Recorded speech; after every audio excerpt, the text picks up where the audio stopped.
Well, good afternoon, you all. Thanks for coming to spend an hour with me. I'm Tim Johnson. I'm in the Department of Political Science, as you all know. That's why you're here. I study American politics and specifically judicial politics. And even more specific than that, I am a complete nut, both research wise and because I like it so much about the US Supreme Court. So the vast majority of my research is about the court. And a couple of you, I recognize names, even though your faces are not up, who have been in my classes. And I don't want to bore you all, and I will try not to, but you certainly can be part of the discussion as well, and should be. But for those of you who have not taken classes from me, I really just want to give you an idea of what goes into my research and what it is that I research and how I research the US Supreme Court, because in fact, the court is the most secret of our three branches of government. And it is really hard to get information about the court. Lydia, I've got a name that's come up, sorry, that I can't admit. I keep hitting admit to the room and this person cannot be admitted no matter what I do. I did finally hit view. So let me just, oh, there we go. Got it. All right, look at that. I can figure out technical things too. So I'm going to do a really short PowerPoint, only getting a little bit through the PowerPoint, but I really like questions throughout the entire process. So if you have questions, things you want to ask, you can stop me at any point during my short talk and raise issues with me in any way, shape, or form. So those will be the parameters for the talk, and we will simply go from there. So I will go ahead and do a little screen share here with you all.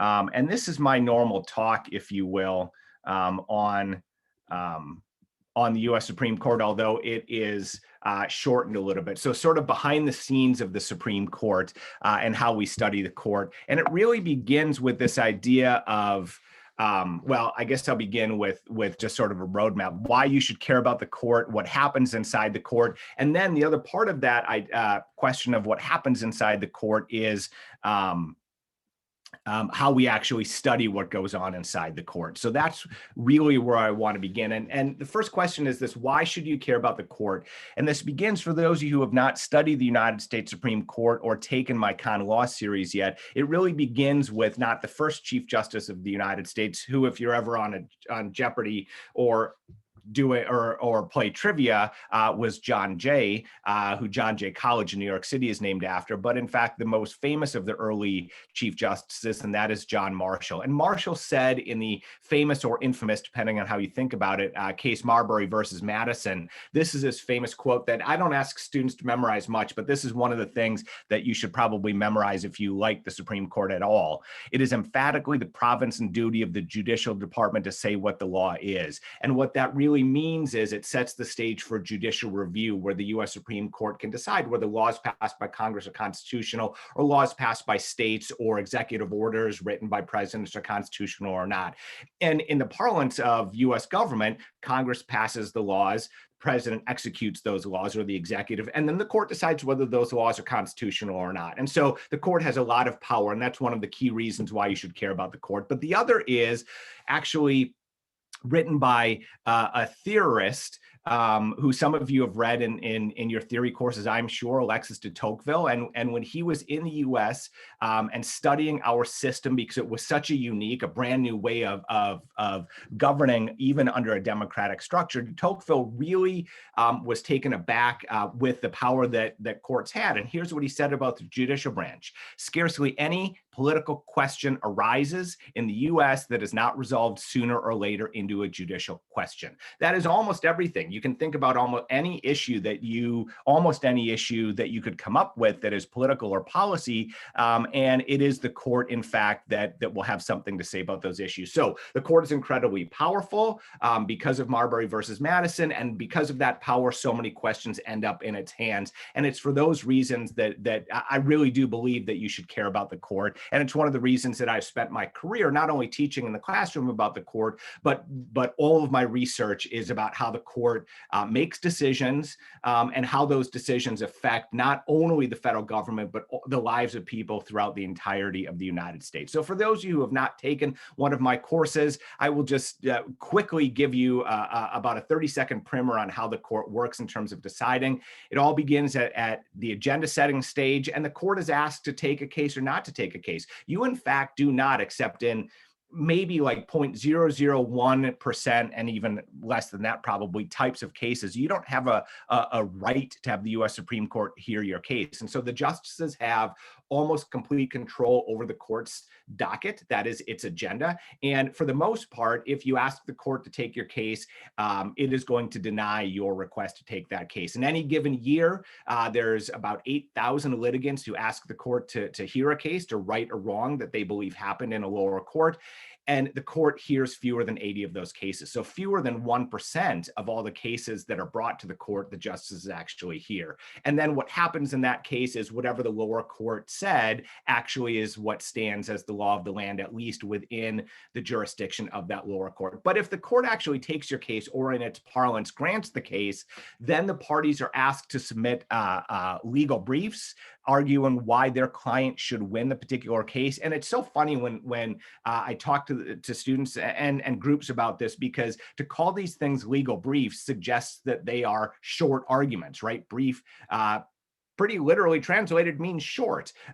Briefs today at the U.S. Supreme Court at this stage of the decision-making process can be 30 pages single-spaced, and that doesn't include appendices, which sometimes can number in the hundreds of pages. So these aren't brief, short arguments. They are long written-out arguments about why your client should win a case. The justices then hear oral argument in a case. The attorneys get to appear at the court.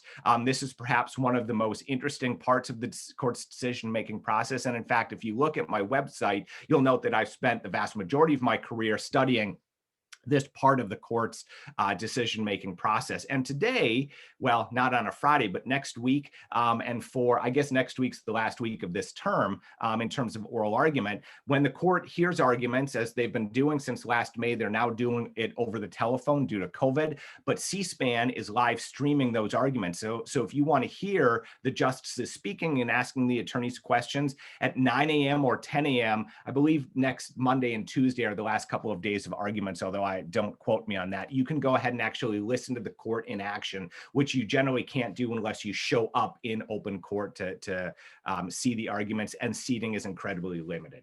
After the oral argument, the justices then retire to conference where they will take an initial vote on the cases that they hear, but those votes are not binding and they can change at any point up until they announce their decision in open court. And at that point, after conference, they begin to craft their opinion. Someone is assigned in the majority coalition to write the opinion, and then they will craft that opinion over the course of weeks, usually months, and there will be bargaining that goes on between the justices on the specific language in the decision. And then finally, opinions are released in open court. And note this, that once opinions are released in open court, they are binding as law, just like a law passed by Congress or just like an executive order passed by a president or a governor of a particular state. Now, the difference is between these parts of the process are that briefs and oral argument are done in public, and they're really the only public aspects of the court decision-making process until it releases its opinion in open court, because in fact, the conference, discussion, and vote, as well as opinion writing, all takes place in the justices' chambers. And you and I, as citizens of the United States, and including members of Congress, political scientists, presidents, governors, whoever they may be, have no authority or right to be involved in this particular process. And the justices really do like to keep the process incredibly private. It keeps them, in their thought, above the law in a way that tries to keep them out of ideological and partisan divisiveness, so that they can make decisions as fair as possible and as objectively as possible for the United States. This is what I study. I've written papers and have studied briefs and how written legal arguments affect the decisions justices make.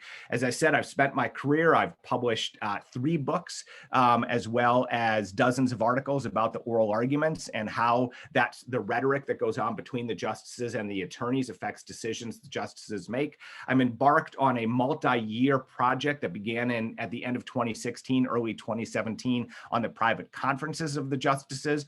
And then I've done some work on opinion writing and releasing or announcing opinions or releasing opinions, but just a little bit of work. So really these middle 2 stages, oral argument and conference, was where I've spent a whole bunch of my career. And the question then is, if the court is so secretive, and if you can't really get access to what's happening in discussions between Justice Kavanaugh and Kagan, or Coney Barrett and Gorsuch and Breyer and Sotomayor and the others, how can you study what the court does?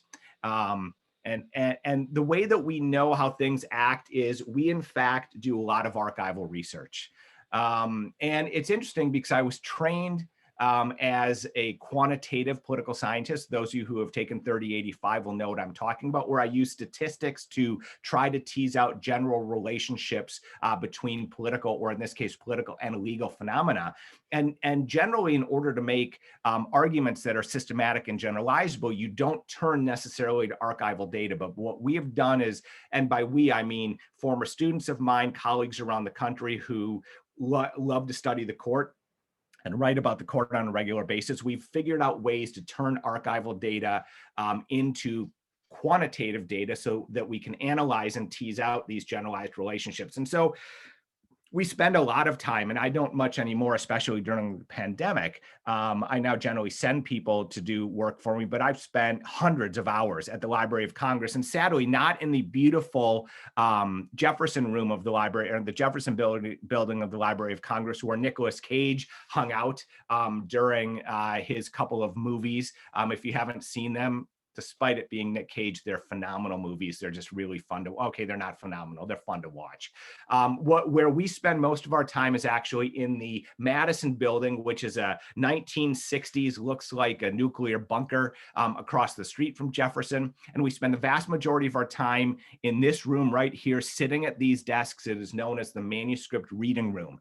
And many former justices, all the way back to Justice Waite, who was on the court in the 1890s. There are some papers from the Marshall Court in the early 1800s, but most of the justices who were major players during the 20th century, beginning with the Roosevelt Court in the late 1930s, have housed their papers at archives around the country, and many, if not most, are at the Library of Congress. So many of these you have heard of: Justice Douglas, Justice Black, although Justice Black's papers are not very viable, because he actually asked his family in his will to burn all of his papers because he didn't think anybody would want them. He didn't think they would be of any value. His family started burning them and then realized that there might be some value for scholars in the papers, kept the rest of them, and turned them over to the Library of Congress.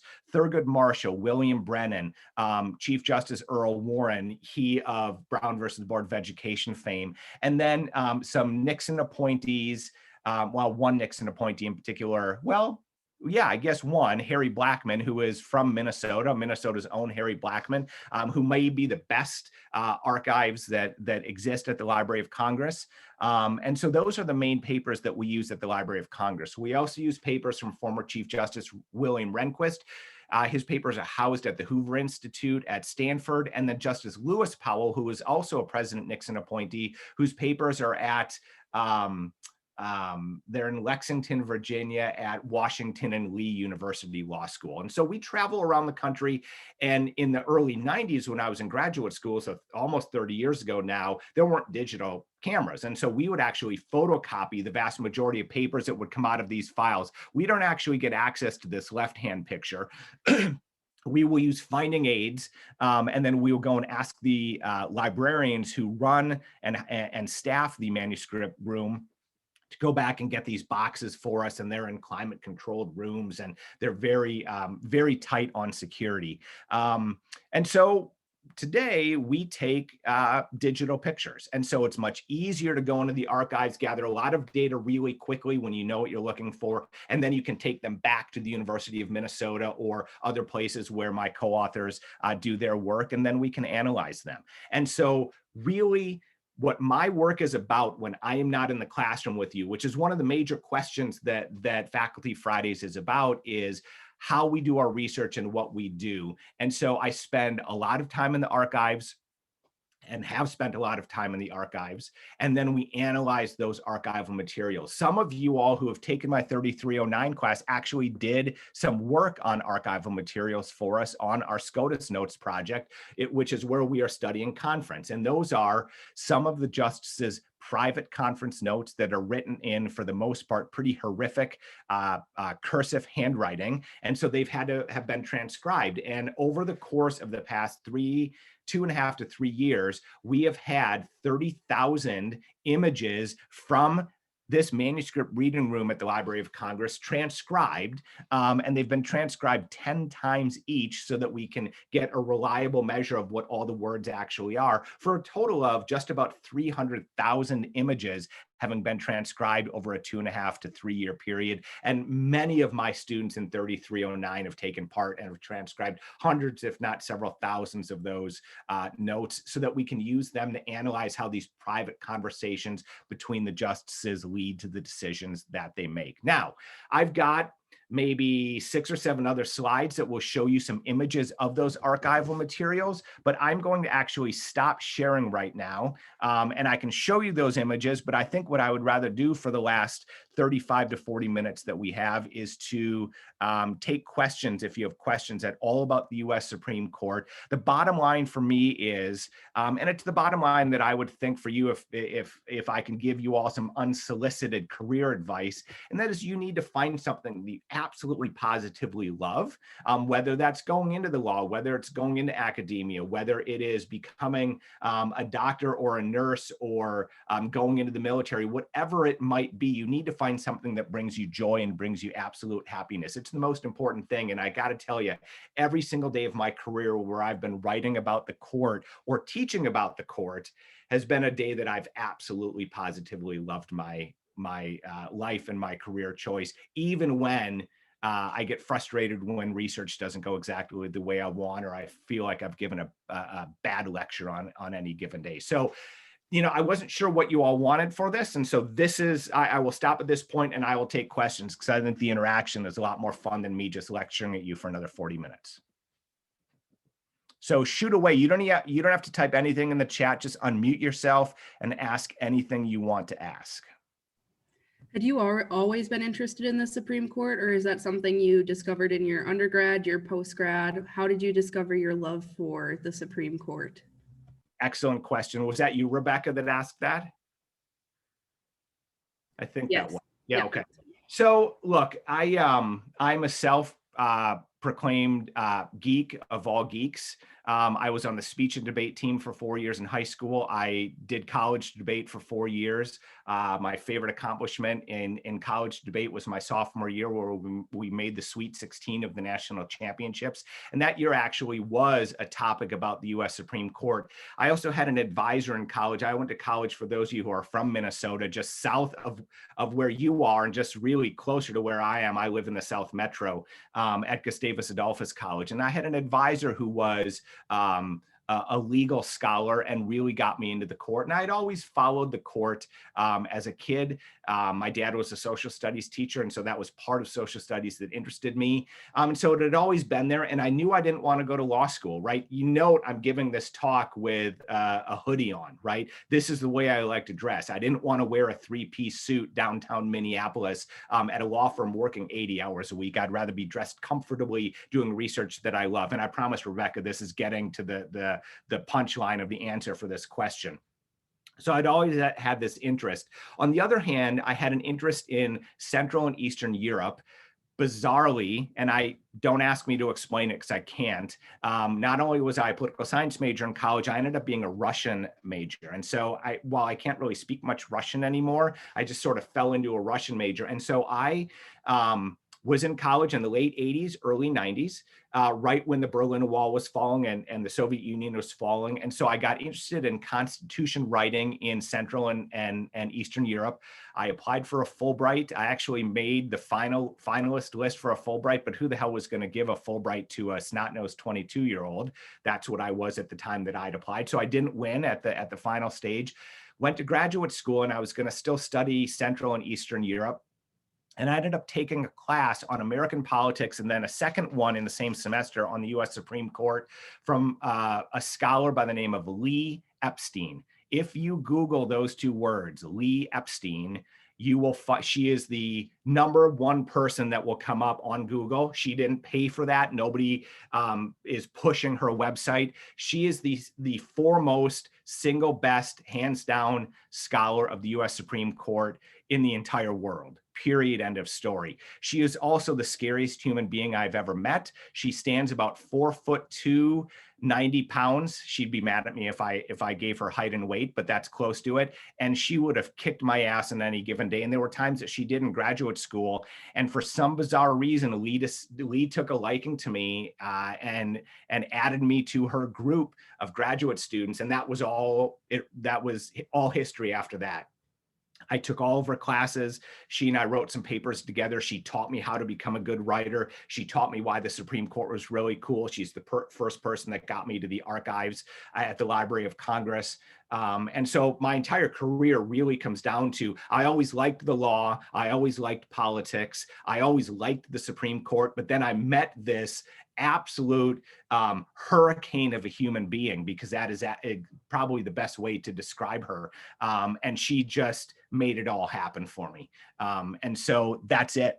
And it was that small flame, if you will, that got ignited into a massive fire because I happened upon a class of someone. I had no idea who she was. And because I was just an undergraduate and a first-year graduate student, I didn't know how famous she was in 1993 when I started graduate school. I knew really quickly. And everything that I've done since then is because of what she did for me. So that's it. That's a really long answer. But for those of you who haven't taken a class from me, I don't give short answers. All my answers are long. So who's next?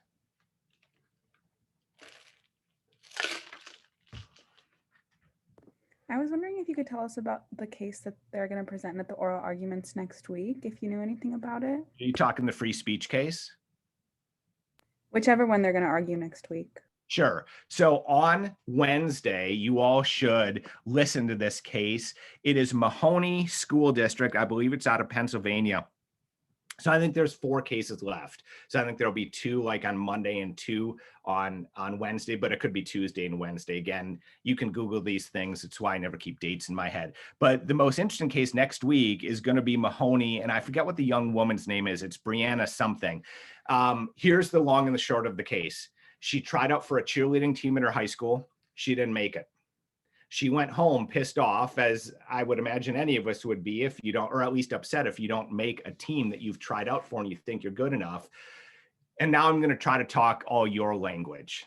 She went on Snap. She went on Insta. I don't think she went on TikTok, but she at least went on Snap for sure.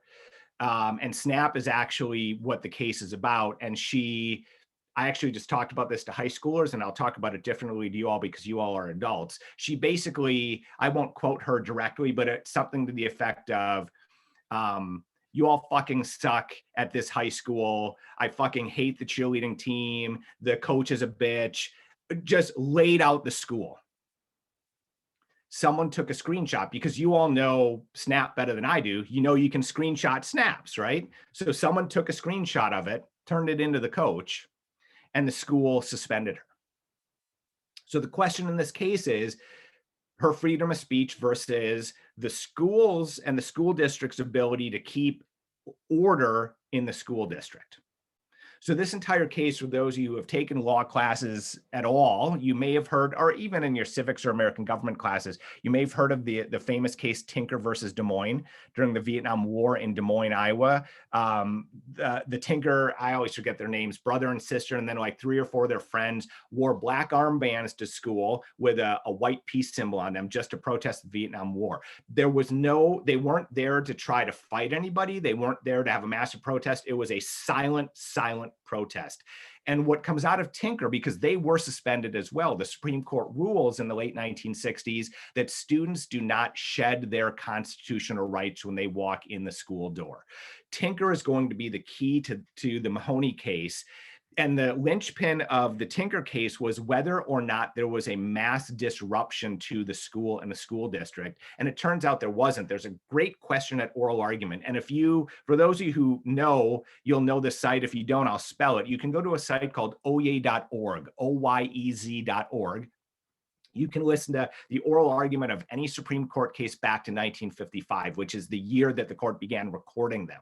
So you can go listen to the Tinker oral argument. And at one point, Thurgood Marshall, first African-American to be on the court, first African-American Solicitor General. He ran the NAACP Legal Defense Fund. I mean, one of the most famous attorneys in the history of the United States. So famous, in fact, that our middle son is named after him. My wife wouldn't let me name him Thurgood. She thought that he might get beaten up. So his middle name is Marshall.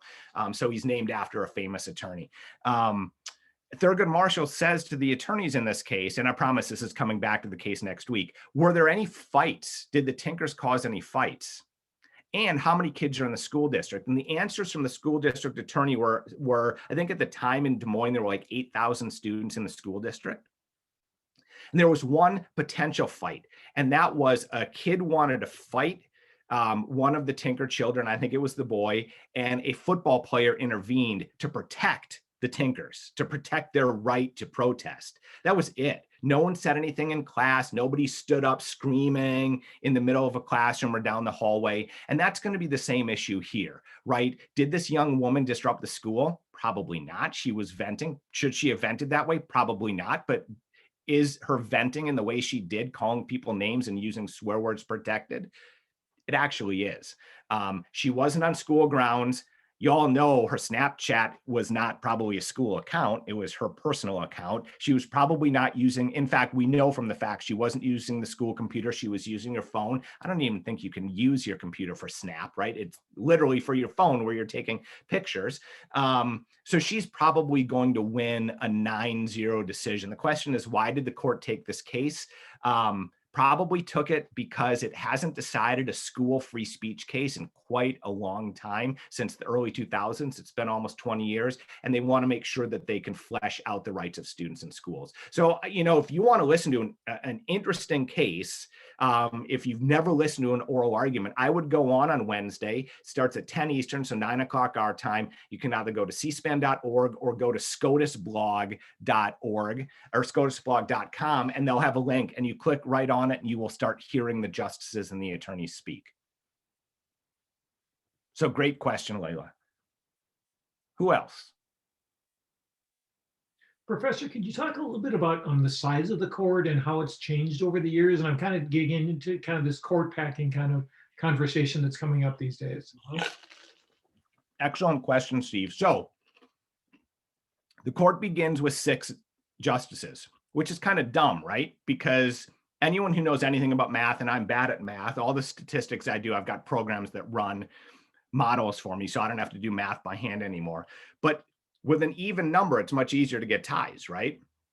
But we started at 6. And it was 6 for a while and jumped up to 7.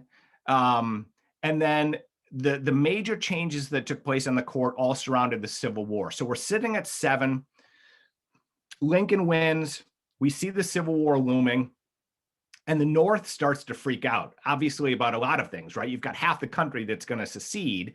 But then what the Northerners in Congress want to do is make sure the North controls Congress, the North controls the White House, because Lincoln has won. They want to make sure that they control the Supreme Court as well. So Congress passes a law increasing the number by 3. So they go from 7 to 10 to give Lincoln 3 new nominees to make sure that right-minded Northerners and not the Southerners control the U.S. Supreme Court, because there were people from the South on the Supreme Court at the time. So it goes up to 10. And you all know what happens then. Lincoln is assassinated. The North ends up winning the Civil War. Andrew Johnson becomes president. And this is funny because someone asked me this question yesterday at a talk I was giving. Everybody and their brother, sister, aunt, and uncle, grandma, and grandpa hated Andrew Johnson. He's one of the most reviled presidents in the history of our 46 presidents in the United States. So what does Congress do? It actually dropped the number back to 7. Now, nobody got fired because you can't fire a justice. You sit for life tenure according to Article 3. But what it didn't allow Johnson to do was anytime somebody died or resigned down to the number 7, he wouldn't get to replace them. So it dropped to 7. Then Johnson gets knocked out of office. He loses, and President Grant becomes president. And then in 1869, Congress, being political again, hopped the number up to 9. It's been sitting at 9 ever since. And the only time it was in question as to whether we would stay at 9 was during the New Deal, with FDR's court packing plan, with the idea of jumping the number up to 15 because he was so angry at the conservative court for overturning all of his New Deal policies. And when I say a conservative court at the time, you can think ideologically conservative the way that you think today, but actually in a different way, right? The court today is ideologically conservative on social issues as well as on economic issues. The court at that time, from sort of Reconstruction all the way through the end of the New Deal, was conservative, but mostly economically conservative. That is, hated regulations, right? Most of the justices had been big business attorneys. And so they didn't want any regulations. And what was the New Deal if not a whole bunch of new regulations? And so the court pushed back on FDR. FDR wins by landslide in 36, floats this idea of a court packing plan. And then in a quite famous case, West Coast Hotel versus Parrish with 2 R's, Justice Owen Roberts flipped his vote. And FDR had been losing every case, all of these New Deal cases, 5-4, 5-4, 5-4. And Justice Owen Roberts flipped his vote so in Parrish. And so FDR and the people, the members of Congress who were on his side, won a case. And then the floodgates opened. And it's known, for those of you who have read your history books closely, as the switch in time that saved 9. Because as soon as that switch happened, FDR could back down on his court packing plan because he now had a 5-person majority who was willing to uphold his policies.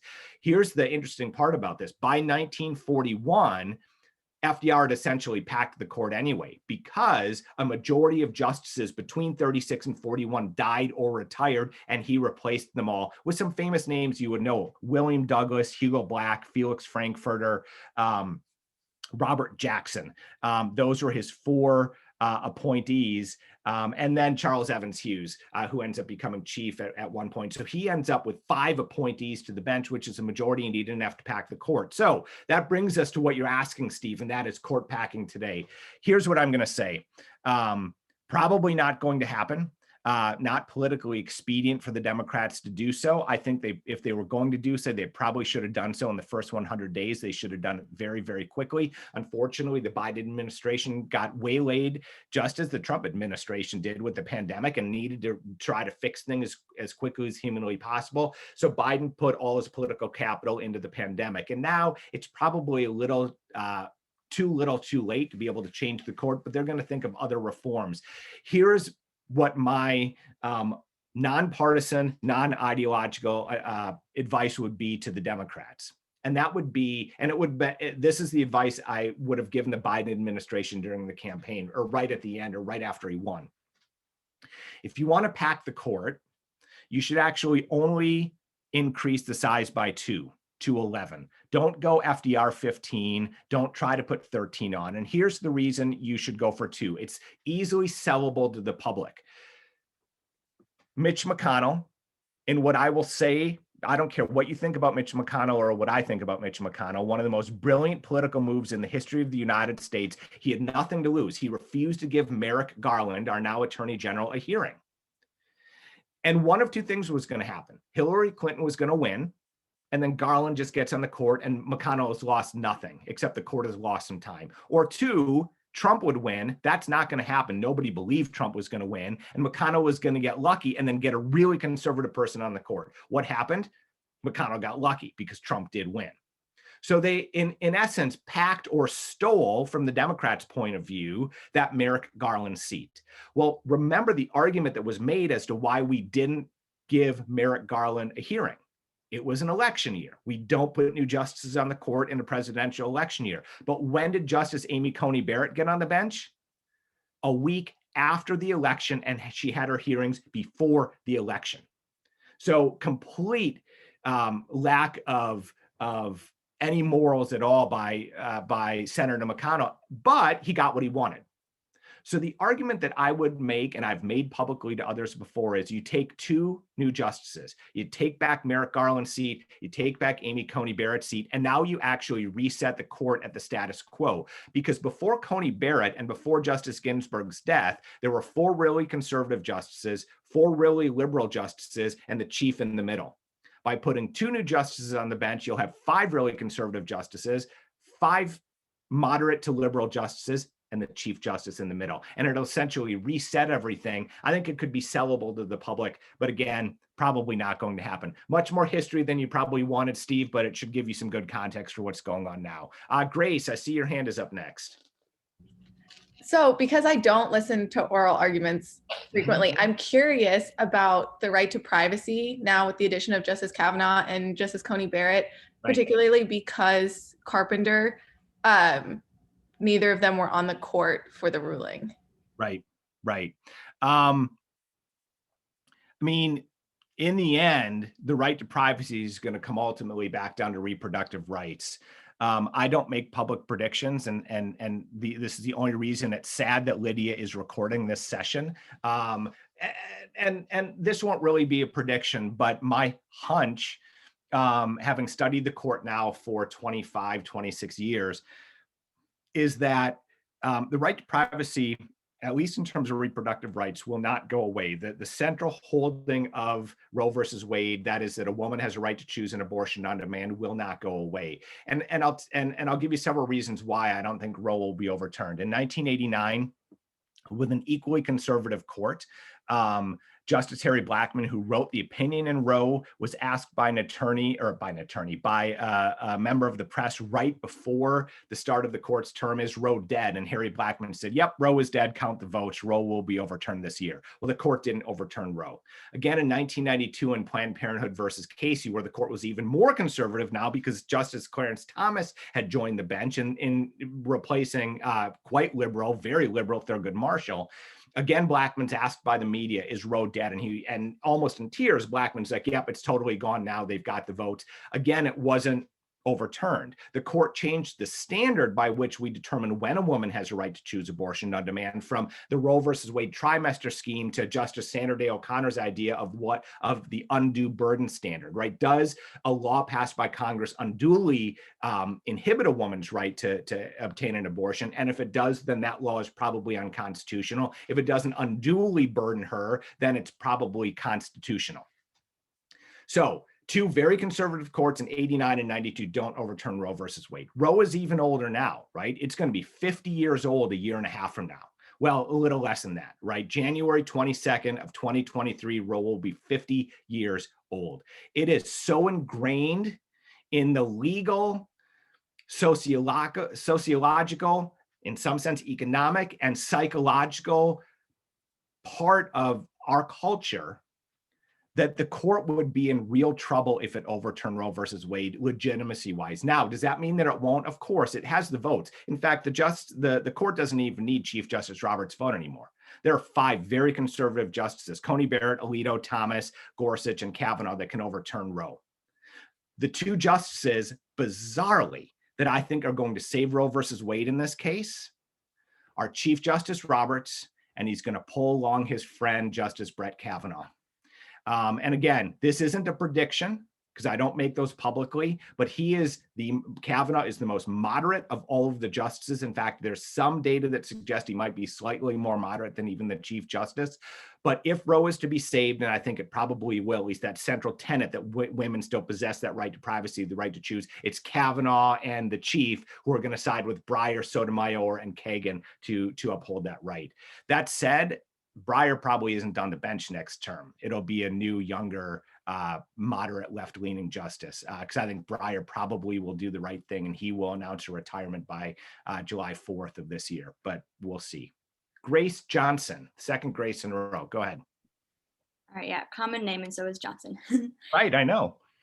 I have a question that's contingent on whether or not I remember something you mentioned in class a while back correctly. So forgive me if I don't remember correctly, but I believe you said that justices have, it's become commonplace for them to seal their notes until their death and the death of all of the justices they've shared a bench with. Is that correct? Yep. With the passing of Ruth Bader Ginsburg, are there any justices that now are having their notes come out? And if so, are there any that you're in particular looking forward to reading? So the answer is no. She doesn't, her death, sadly, right, for having bad consequences for the progressive movement in many, many ways, also doesn't have any good consequences for archival research. So Justice Stevens' papers are open. He is dead, but his papers are still only open through like, I want to say like 1987, because, well, and that'll probably change because Scalia's death is still relatively recent, right? 4 years. They haven't changed the parameters of Stevens' opening up of his archives. O'Connor is still alive, so hers aren't opening at all yet because she hasn't passed. And it turns out that Chief Justice Burger said that his papers, they're set to open in 2026 or 10 years after the last person with whom he served dies. Well, it's 2021 and Sandra Day O'Connor is still alive and she served for 4.5 terms with Chief Justice Burger. So the papers are now not slated to open until 2031. And if O'Connor lives another 10 years, that would push back to 2041. So there are going to be no new papers opening up anytime soon, but I'm actually very interested in Stevens' papers. I'm quite interested in O'Connor's if they ever open during my career, because she will be the first female justice's papers to open, right? Not only was she the first female, but they would be the first time we would see the inside workings of the court from a female perspective. So I think those will be a huge hit for historians and political scientists and legal scholars. And then the reason I'm interested in Chief Justice Burger's papers is just like Justices Brennan and Powell, whose archives I've used quite a bit because they both took notes during oral argument about what the attorneys were saying and what their colleagues were saying. There is clear evidence that Chief Justice Burger kept similar notes. And so then we would have a third justice that we could sort of get a look at how he was viewing the courtroom as oral arguments were going on. So there's an argument to be made that I want into all three of them. Am I getting in them anytime soon? Sadly, no. But you were spot on, Grace. Other questions? What would you say is the most interesting court you've researched? So it is the U.S. Supreme Court, and we're starting to move away from the U.S. Supreme Court because there are things that we can't do with the court. So for instance, a colleague at Michigan State, one at Kentucky, and one at Wisconsin and I are doing a project trying to test whether or not cameras in the courtroom would harm the U.S. Supreme Court. And so we're studying the Ninth Circuit Court of Appeals, the Minnesota Supreme Court, the Wisconsin Supreme Court, because they all allow cameras in their courtroom. We also know that the Canadian Supreme Court allows cameras in its courtroom. And we just found out, I didn't realize this, that the Brazilian Supreme Court allows cameras in its courtroom. And so we're starting to branch out to not only high courts in states or federal circuit courts of appeals, but some international courts as well. But it's still the Supremes. I mean, I absolutely will always be a complete Supremes geek at heart. And I don't mean the music, although I like the Supremes as well from the 60s into the 70s, but the 9 who study the court. I'll tell you this, if you ever get to Washington, D.C., if you've not been there, and I imagine as political science majors, many of you have, pre-COVID and pre-January 6th, right? You could go into Congress and you could go into the gallery of the Senate and the House and you could see them in action. If you're really lucky, you can get a tour of the White House. For your money, which is free on all of these counts, the single greatest show that you can go to in Washington, D.C. is Supreme Court oral argument. And if you can procure a ticket, it's difficult to get. You can either get tickets if you've got a hookup somewhere or you know somebody, or you can go stand in line. And for major cases, you may have to stand in line for 24 hours because the gallery is so small, and generally they'll only get in between 50 and 75 members of the public. But just the pomp and circumstance of the entire oral argument process, from the marshal of the court banging his or her gavel and saying, "Oh yay, oh yay, oh yay, all who have business with the Supreme Court draw near." I mean, it's just chilling or a goosebump leading sort of drama. And then you get to see the justices, right? If you're sitting in the gallery of the Senate, you're still like a story above these men and women, right? They still look pretty small. The US Supreme Court courtroom is actually relatively small. Even in the last row, you are only probably 25 yards away from the 9. The last time I was there in December of 2019, I was actually probably 8 feet from Justices Kagan and Kavanaugh. And it was one of Kavanaugh's first oral arguments. And so it was really interesting to see the interaction and how he fit in after the massive scandal of his confirmation hearings. So yes, I like a lot of courts. I like all appellate courts, but it's still the Supreme Court of the United States that I like the best. How plausible do you think term limits are? I know the Biden administration was thinking about that. About 0. And the reason is, although there are legal scholars who disagree with me, Article 3 says that you sit and I'm almost spot on with the quote, justices sit in times of good behavior. And that has been interpreted by everybody and their aunt and uncle as you sit forever. It's life tenure, with exceptions, right? You could be impeached for committing high crimes and misdemeanors. So let's say, I'll go here, right? Let's say that evidence actually comes out that Justice Kavanaugh is still acting in the same way that he was alleged to have acted when he was in college. That's something that's impeachable. He could be taken off or impeached, right? And then convicted in the Senate, and he would lose his seat on the bench. But barring something like that, these folks aren't going to leave. And because Article 3 has been interpreted as life tenure, it would take a constitutional amendment to institute term limits for any federal judge, because Article 3 doesn't just refer to Supreme Court justices, it refers to all federal judges. So because it's an amending issue, that's where the probability gets to 0, because it is really difficult. You might get an amendment through one house of Congress. You might get it through both houses of Congress, but we know what happened with the Equal Rights Amendment in the 1970s. It languished because states wouldn't have either their legislatures vote, or they voted it down, or they wouldn't hold a constitutional convention. Remember, last point, what happened the last time we had a constitutional convention? We tore up the Constitution, right? We tore up the Articles of Confederation and rewrote the entire damn government. People are very scared, and they should be. Scared is the wrong word, leery of having a constitutional convention because of that fact that the last time we did it, we burned it to the ground. So that's why probably not.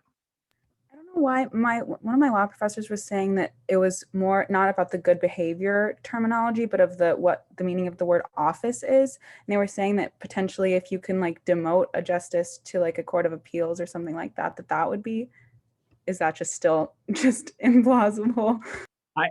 So put it this way. I mean, I get your law professor's argument, but who is going to decide on the constitutionality of demoting a justice to a lower court? The Supreme Court of the United States. Not going to happen. Right? I mean, this is why does Congress, right? So term limits, states may not impose term limits on members of Congress. Well, no, actually, the better example is campaign finance, right? Who can institute campaign finance reform? Congress. Even though the court overturned campaign finance regulations several times, right? And Citizens United, the most recent, members of Congress can still come out in favor of campaign finance reform. Why don't they? because it harms them. I mean, the person that I can think of clearest saying this is Hillary Clinton. She's like, of course, when she was in the Senate, of course, campaign finance makes sense. But until we pass it, I'm going to still raise as much money as humanly possible, because if I don't, what's going to happen? I'm going to lose. So there's zero incentive, and there'd be zero incentive for a justice or any of the justices to vote to demote one of their brethren. Well, they're not brethren anymore because it's not all men. One of their group of 9. So yeah, I mean, I get your other professor's argument. I just don't buy it. I just don't think it would happen.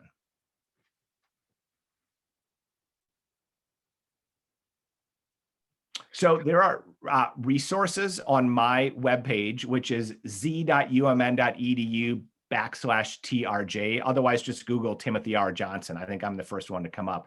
I've got all of the oral argument notes that Justices Blackmun and Powell ever took at oral argument by docket number. So you can search through, you can find oral argument notes from Roe versus Wade and other famous cases. And then there's another archive from Justice Blackmun, which are notes that the justices sent to each other during oral argument. And by that, I mean, think about your old high school or elementary school days where you might have passed notes to your classmates when the teacher wasn't looking.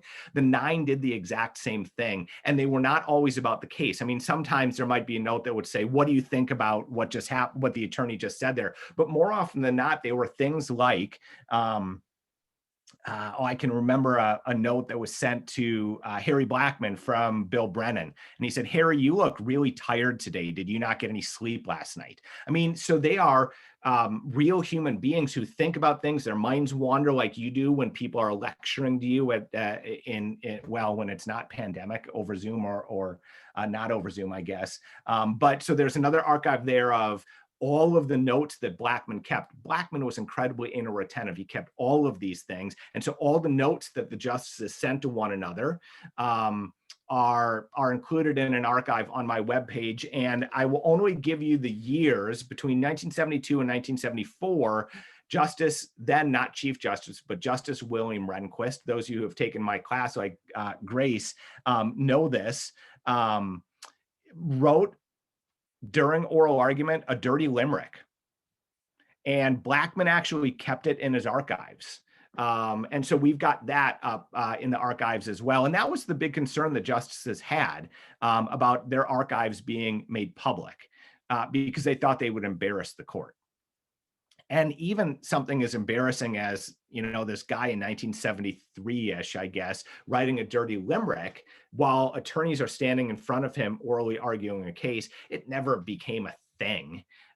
It wasn't embarrassing. It's a little odd, and it gives you insight into Rehnquist's mind, I suppose. But all of those notes are there. And there's just great little tidbits about history, if you will, like when Vice President Agnew resigned in 73 as the Watergate scandal was getting going, right? There was no interweb, there was no Snapchat, there was no Instagram. Well, if anything happened in the world during oral argument, the justices' clerks would come in and give them pieces of paper. We actually have digital images of the justices' clerk, and I guess it would have been Justice Blackmun's clerk coming in on a piece of paper and says, the vice president just resigned. And so we've got all those sorts of really interesting, rich historical documents if you ever want to take some time and take a look at inside the minds of the justices. Maybe time for one more. And if not, you all have asked really good questions. I've got one more. I'm really interested in original jurisdiction cases, but they only come up generally like once or twice in a term. Are there any super interesting ones this term so far, other than like the water case between Florida and Georgia? That was it. That's it. But Grace, you should shoot me an email because people don't write about original jurisdiction very much at all. And we should talk about it because I think there are some really interesting cases there. And I think there'd be some interesting stories that could be told about how those cases are different from appellate cases and what they might tell us about how the justices decide between states. So we should talk about that sometime. Well, thank you all very much. And Lydia, thank you for doing this. I appreciate it greatly. This was a great way to spend an hour. And now I'm going to go step out in the rain and do a food donation drive-through. So we're hoping to get between 300 and 400 cars through in the next 2 hours. And damn, I'm looking out my window and it's raining really hard. So it's not going to be fun, but you know, it'll be good work. Not as cool as well, actually maybe more because we're helping feed people, but I love talking with you all, especially those who I've not met before. And thank you for the really good questions. So you all have a great day and a great weekend.